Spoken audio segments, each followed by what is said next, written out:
Our best player of the game is brought to us by Sunday's Hotel.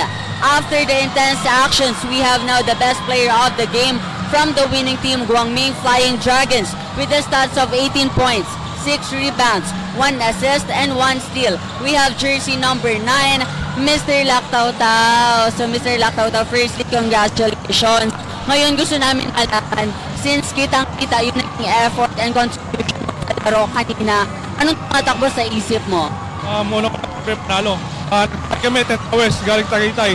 So, every game, every possession, kailangan naman panalo. So aside from that, is there any mindset na laging pinapayo ni coach na dapat laging iniisip nyo?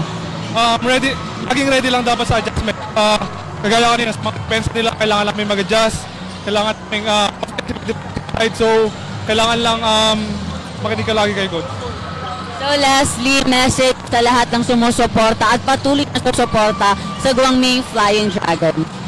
Unang-una, gusto ko magpasalamat sa founder na Master Xing Yun and kay Mr. Yong Guang and sa Fogong Chang Foundation.